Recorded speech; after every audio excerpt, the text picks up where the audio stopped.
Salut, c'est Quentin, j'espère que tu vas bien. Aujourd'hui, on se retrouve dans une nouvelle vidéo pour apprendre à jouer du son dans notre application. Donc le son dans une application, ça peut être très important, ça dépend des applications, mais ça peut la rendre très vivante dans un jeu par exemple, et rendre l'utilisateur quasiment addict à ton application. Donc on passe tout de suite à la pratique, mais avant ça, deux petites choses. La première, en ce moment, il y a une vidéo par jour sur cette chaîne, et surtout qu'il y a un gros projet qui arrive très bientôt, donc n'hésite pas à t'abonner et à cliquer sur la petite cloche pour être au courant dès qu'il y a une nouvelle vidéo de sortie. Et la deuxième des choses, c'est qu'en ce moment, je suis en train de créer une formation complète pour devenir développeur iOS et surtout pouvoir vivre de sa passion. Et pour que la formation soit justement la plus adaptée à tes besoins, j'ai créé un formulaire. Il y a à peine 2-3 questions là-dedans, donc ça te prendra pas plus d'une minute, je te le promets. Donc je te laisse cliquer sur le lien qui est dans la description, répondre au formulaire et on se retrouve juste après pour jouer du son dans notre application.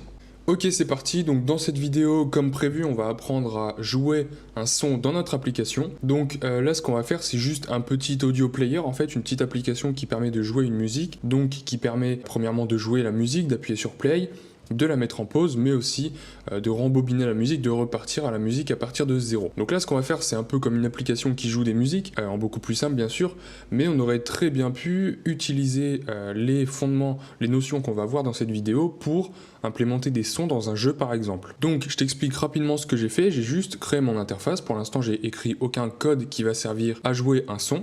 J'ai mis une image ici, donc une cover d'une musique, j'ai 3 boutons, là c'est 3 simples boutons que j'ai connectés.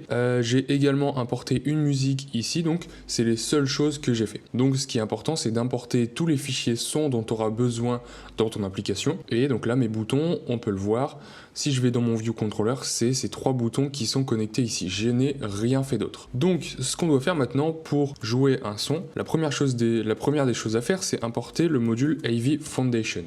Donc AV Foundation pour audio et vidéo, c'est ce qui va nous permettre notamment de jouer des sons. Ensuite, ce qu'on doit faire, donc je vais supprimer ma fonction ici, voilà. Ce qu'on doit faire, c'est commencer par créer une variable que l'on va appeler player qui va être égale à AV, voilà. Alors c'est AV Audio Player, voilà. Donc je crée un nouvel objet de type AV Audio Player.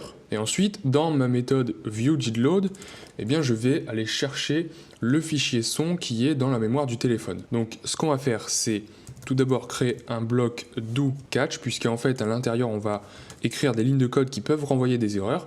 Donc encore une fois, si le bloc doCatch et la gestion des erreurs, c'est un peu quelque chose de flou pour toi, n'hésite pas à regarder dans la description. Il y a un lien vers mon site où tu auras accès à la formation complète de Swift et là-dedans j'explique en détail comment gérer ces erreurs, donc comment faire notamment un bloc doCatch. Donc dans le bloc dans le bloc catch, déjà ce qu'on peut faire, c'est afficher tout simplement un message d'erreur. Donc erreur, impossible de lire le fichier. Voilà, et ce qu'on va faire dans le bloc do, la première des choses à faire, c'est créer un pass, donc pass en anglais ça veut dire chemin, donc on va l'appeler audio pass plutôt, qui est égal à, en fait on va aller chercher le fichier musique dans la mémoire du téléphone. Donc c'est égal à bundle.main.pass et on va aller chercher la méthode forResources, donc c'est celle-là. Donc deux arguments, le nom de mon fichier et son extension. Donc le nom du fichier, on peut tout simplement le copier, voilà, je retourne dans mon view controller et le premier argument, ça va être le nom sans l'extension. Et le deuxième argument, voilà, le deuxième argument c'est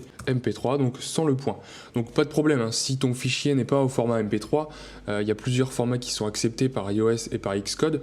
Donc il faudra tout simplement adapter ce deuxième paramètre en fonction de ton fichier audio. Ensuite, ce qu'on doit faire, c'est essayer d'affecter à player un objet de type AV Audio Player, voilà, mais cette fois-ci, on va lui importer mon fichier. Donc ça va être content of, et en fait, c'est cet appel de méthode qui peut renvoyer une erreur. Donc c'est pour ça qu'on a mis tout ça dans un bloc doCatch. Ensuite, ce qu'on va faire, c'est lui passer un NSURL, alors en fonction, donc c'est un NSURL file URL with pass, donc voilà, c'est celui-ci. Donc on va créer justement un NSURL en fonction de mon AudioPass. Donc je vais lui passer AudioPass en paramètre. AudioPass, alors si on regarde ici, si on appuie sur Alt, voilà, on voit que c'est une chaîne de caractères optionnelle. Donc ce qu'on doit faire, c'est déballer mon optionnel avec le point d'exclamation. Et on voit ici qu'il y a une deuxième erreur, c'est tout simplement le fait que mon NSURL doit être casté en URL. Voilà. Donc ensuite, ce qu'on doit faire, une fois que notre player contient mon fichier son, en fait, ma musique, on va tout simplement pouvoir appeler différentes méthodes pour jouer mon son, pour l'arrêter, pour le recommencer, etc. etc. Donc c'est ce qu'on va faire dans les méthodes replay, play et pause. Donc on va commencer par la méthode play par exemple. Donc player, alors voilà, player qui est ici, mon audio player, point play, voilà, et en fait ça nous permet tout simplement de mettre en route la musique. Ensuite, ce qu'on va faire dans replay, alors ce qu'on peut faire, c'est encore une fois appeler player, on peut le mettre sur pause, et une deuxième chose qu'on veut faire en fait quand on appuie sur replay, c'est tout simplement aller chercher la propriété current time et le remettre à 0. En fait, c'est le temps dans la musique, donc on remet bien la musique au début. Et lorsqu'on appuie sur pause, là ça va être tout simplement donc player, voilà, point, et on appelle la méthode pause. Voilà, donc là maintenant on a appelé les trois méthodes principales, donc je peux simuler mon application.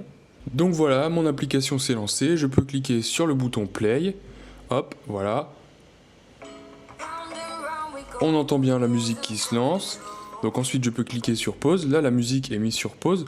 Si je rappuie sur play, elle va être rejouée à l'endroit où elle s'était arrêtée.